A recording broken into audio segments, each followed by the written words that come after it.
Hi, welcome to the deep dive here on Empower Her After Divorce.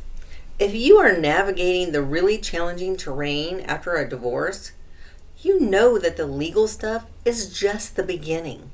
The real work, the deep work, starts inside. It begins with the stories we tell ourselves. Divorce often feels so final. It's like the end of the world. But here's the critical shift. What if it's actually a beginning? This isn't just about closing a door.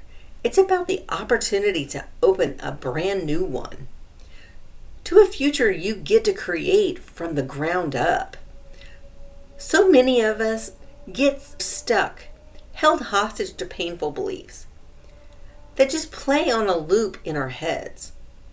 To really understand why these negative thoughts have such a powerful grip, we need to talk about your brain's operating system, the subconscious mind.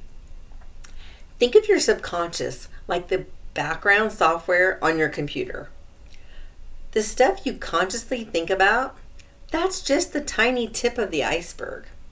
The massive, unseen part that's steering the whole thing, that's your subconscious.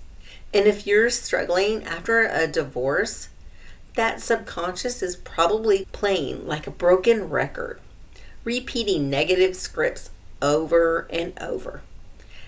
These painful limiting beliefs run on a silent loop. Divorce means I failed. I should have tried harder. I will never find love again. Here's the thing. These are just stories. They're not facts. They can totally sabotage your future before you even get a chance to start. Remember this, the actual event, the divorce itself, isn't where the power lies. It's in the thoughts you have about the event. The really good news is that this programming is not permanent. Your brain is incredibly adaptable, a concept called neuroplasticity. It means you absolutely have the power to change and literally rewrite the old beliefs.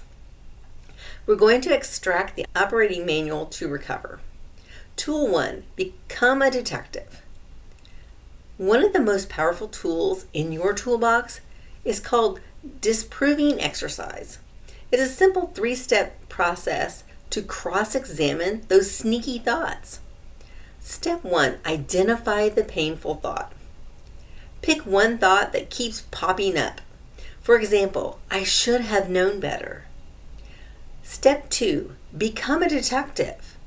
You actually go looking for evidence, real-world proof that thought's wrong. We're not talking about your entire life story. We're just talking about one piece of counter evidence. For example, I did the best I could with the information I had. Step 3, replace and empower. Replacing the old painful thought with a new empowering one that is based on the fact you just found. This isn't about wishful thinking. You are literally building new pathways in your brain. Tool 2, challenging harmful thinking styles. We target these negative thoughts by identifying common negative thinking styles.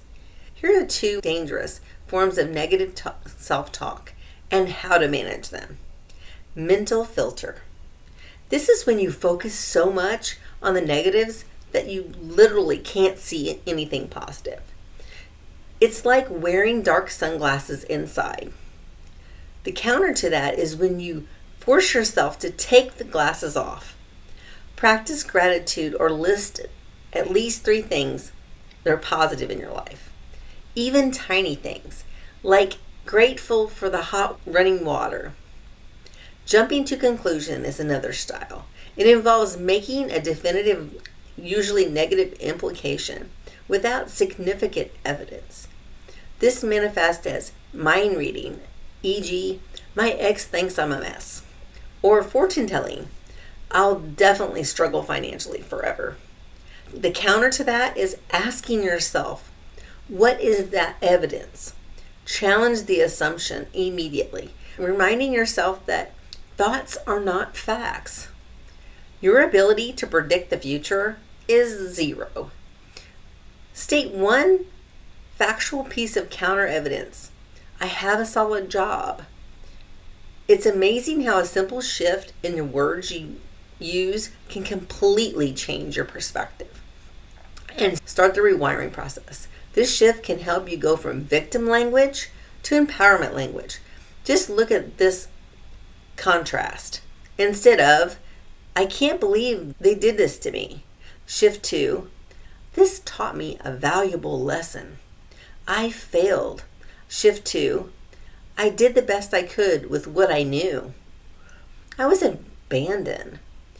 Shift to, I have an opportunity to start anew.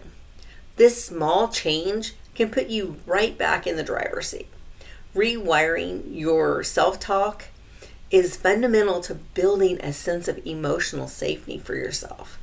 This means treating yourself with some kindness.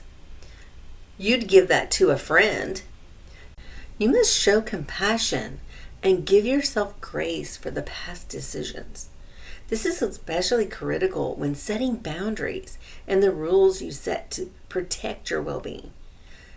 When you need to set a difficult limit, say no for the first time, your subconscious mind screams, don't rock the boat. This is where you use positive affirmations. You are literally telling yourself, my needs and feelings are important. Repeating it until your subconscious starts to believe it. You are training your brain to see that setting limits is safe. Look, a divorce doesn't have to be the end of your story. The next chapter is completely blank, and you are the one holding the pen. Since positive self-talk is so critical for reprogramming your whole operating system, here is a challenge for you this week. Which of these harmful thinking styles, the mental filter, jumping to conclusions, is most active in your life right now? And what single positive affirmation will you use starting today to consciously challenge it and begin to rewrite your script? You really do have the power to rewrite your next chapter. We'll see you next week. Sending love, Coach Debbie Forth Wigley. Bye for now.